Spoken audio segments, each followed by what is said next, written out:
भी किसी बच्चे ने प्रैक्टिस नहीं की तो बाकी पार्ट्स के प्रैक्टिस लाजमी करें, ठीक है। इसके अलावा मैंने आपको पहले भी बोला था कि अगर आपको किसी भी क्वेश्चन में कोई प्रॉब्लम आ रही है तो आप उस क्वेश्चन की जो पिक्चर है वो आप अपने मोबाइल से उसको कैप्चर करके जो वो CKC का जो व्हाट्सएप ग्रुप है आप वहाँ पे जो वो सेंड कर दीजिए, वो मुझ तक पहुँच जाएगी तो मैं देख लूँगा कि क्या मिस्टेक है।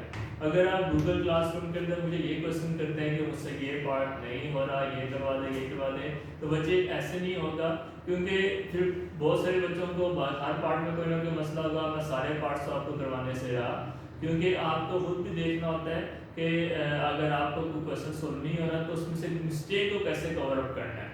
तो अगर आप मुझे जो आपका किया हुआ गलत क्वेश्चन है वो मुझे सेंड कर देंगे तो वो सबसे अच्छी बात है, ताकि आपको बता सकता हूँ, मुझे पता चल सके कि एक्चुअली आपको किस पॉइंट पे समझ नहीं आ रही। मैं आपकी मिस्टेक से अंदाजा लगा के आपको फिर गाइड करूँगा कि भाई आपने काम कैसे करना है, ठीक है। अगर आप मुझे क्वेश्चन करने को कहेंगे मैं तो सारे पार्ट्स करवा दूंगा, ठीक है, लेकिन उसका फ़ायदा कोई नहीं है। फ़ायदा तब होगा जब आप खुद कोशिश करेंगे, गलतियाँ होंगी और उसे ठीक करेंगे तब आप सीखेंगे। अगर आप गलतियों को बगैर करना चाह रहे हैं तो फिर पॉसिबल नहीं। इंसान गलतियों के साथ ही सीखता है और वहीं से इसका एक्सपीरियंस होता है, ओके। तो मैं उम्मीद करता हूँ कि अगर जिन बच्चे ने अभी तक इस तरह का काम नहीं किया वो ज़रूर करें। तो अब हम जो है वो इसका नेक्स्ट क्वेश्चन की तरफ चलते हैं। पेज नंबर है 94, exercise 4.4, question number 2, find the conjugate of x plus under y। तो कॉन्जुगेट का थोड़ा बहुत मैंने आपको पहले ही बता दिया था रैशनलाइजेशन के अंदर करते हुए, सिंपल सा एक शॉर्ट क्वेश्चन है। इसके अलावा MCQ के अंदर भी आता है, ठीक है। इसके दो पार्ट्स आपकी स्क्रीन पर मैं लिख चुका हूँ। पहला पार्ट आपके पास 3 प्लस अंडर 7, तो मैं लेट कर लेता हूँ कि भाई ये z एक नाम दे देता हूँ, ठीक है। z is equal to 3 plus under 7 और g इसके ऊपर छोटी सी एक बार डाल देता हूँ जो कि कॉन्जुगेट का साइन रिप्रेजेंट कर रही है, ठीक है। तो इस तरफ कॉन्जुगेट का साइन रिप्रेजेंट हो रहा है और उस तरफ मैं क्या कर लेता हूँ, ये जो सेंटर में वैल्यू प्लस आ रही है इसका साइन चेंज कर देता हूँ, माइनस हो जाएगा अंडर 7 और ये यहीं पे खत्म हो गया, ठीक है। सिंपल से MCQ था, शॉर्ट क्वेश्चन था, तो कोई मसला नहीं। इसको जो हम कर लेते हैं, let z is equal to 4 minus under 15, तो z कॉन्जुगेट क्या हो जाएगा 4, ये माइनस क्या हो जाएगा प्लस अंडर 15, ठीक हो गया। ये यहाँ पे फाइंड अप हो गया। उम्मीद करता हूँ कि आपका आसान लगा होगा। आइए इसका क्वेश्चन नंबर 3 करते हैं। इसका 3 का फर्स्ट पार्ट है और उसके बाद इसका मैं आपको थर्ड पार्ट भी करवा देता हूँ। तो क्वेश्चन नंबर 3 आपके पास वो कहता ये है कि इसका first part, if x is equal to 2 minus under root 3 find 1 by x, ठीक है। यानी कि इसको गिवन में अंदर उसने x की वैल्यू दी हुई है 2 minus under root 3 और आपको जो 1 by x की वैल्यू फाइंड आउट करनी है। तो आइए जरा आसान सा क्वेश्चन है। सॉल्यूशन, x की वैल्यू आपके पास क्या थी 2 minus under root 3, ठीक है।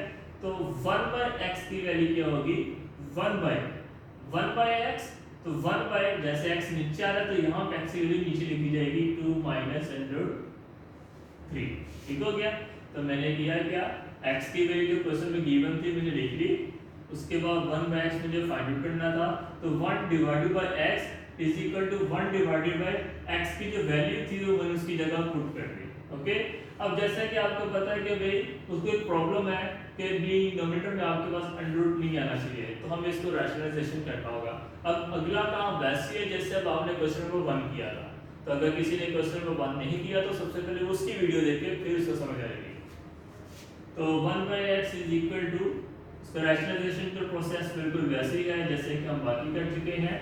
तो क्योंकि सेंटर में साइन माइनस का है, हम इसके कॉन्जुगेट प्लस से मल्टीप्लाई डिवाइड करेंगे, 2 plus under 3 divided by 2 plus under 3, ठीक है। अब ये दोनों ऊपर की वैल्यूज आपस में मल्टीप्लाई हो जाएंगी, 1 by x is equal to 2 plus under 3 divided by, नीचे आपके पास a minus b a plus b बन जाएगा। मैंने आपको बोला था कि अब सारे पैटर्न एक जैसे ही है, अगर आपने बाकी पार्ट्स किए होंगे क्वेश्चन नंबर 1 के तो सारा कुछ वैसे का वैसे ही है। तो आप इसको a माइनस b और a प्लस b की शक्ल में लिख दो, ये कुछ ये आ गया। उसके अगले स्टेप में हम इसका फॉर्मूला क्लोज कर देंगे, a minus b plus b होता है a square minus B square. तो 1/x आपके पास एज इट इज 2 प्लस √3 जो न्यूमरेटर में आ रहा है वो भी आपके पास एज इट इज आएगा, और नीचे आपके पास आएगा a का स्क्वायर माइनस b का square. So what is the value of a?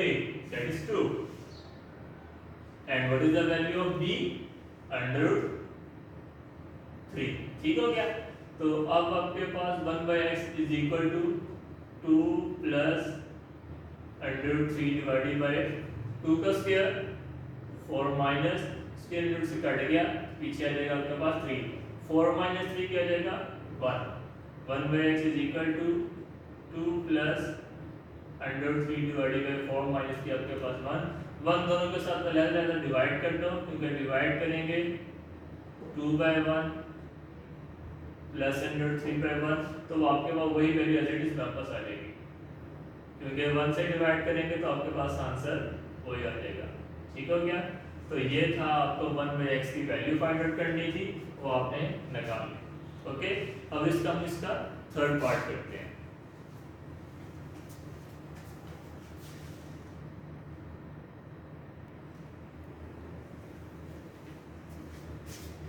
तो बच्चे मैंने क्या इसका क्वेश्चन नंबर 3 का थर्ड पार्ट आपकी स्क्रीन पे लिख दिया है।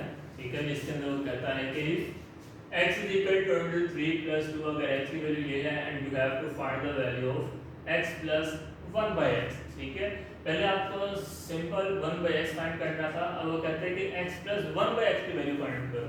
तो x plus 1/x की वैल्यू तो हम तब फाइंड करेंगे ना जब हमारे पास 1/x हो, तो अगर वो हो तो हम दोनों को प्लस कर सकते हैं। तो हम सबसे पहले 1/x की वैल्यू फाइंड करते हैं जो हमने पहले भी की थी। x आपके पास √3 plus 2, 1/x is equal to 1/x की वैल्यू पुट करते हैं, वो है आपके पास √3 प्लस 2। अब रैशनलाइजेशन के प्रोसेस आ जाएंगे, 1/x is equal to 1 divided by √3 plus 2। आप मल्टीप्लाई कर दें, इसका साइन चेंज कर दें, माइनस आ जाएगा सेंटर में, √3 माइनस 2 √3 माइनस 2। ठीक है, ये दोनों आपस में मल्टीप्लाई हो जाएंगे, 1/x is equal to √3 minus 2 divided by नीचे a plus b a minus b की शक्ल बन जाएगी हर बार की तरह।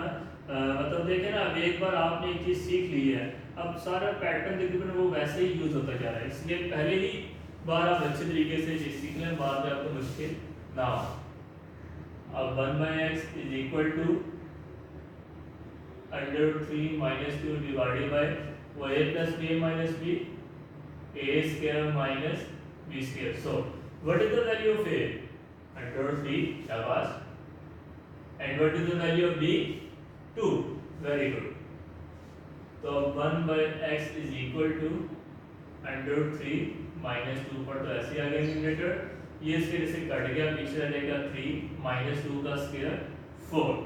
ना 3 माइनस 4 इज इक्वल टू -1, 3 में से 4 निकाले 1 और साइन बड़ी वैल्यू का, 1/x is equal to √3 minus 2 divided किया जाएगा -1। ठीक है, पहले भी हमने किया था कि -1 का ऊपर ले गए थे, अभी भी आप ऐसे ही कर लीजिए, माइनस ऊपर चला गया तो ये जगह आपके पास √3 माइनस 2। ठीक है, डिवाइड बाय 1 करने की जरूरत नहीं है, क्योंकि डिवाइड बाय 1 उसके बाद वही आंसर आएगा, माइनस आप अंदर ले लीजिए, तो ये रहेगा -√3 माइनस माइनस प्लस और 2।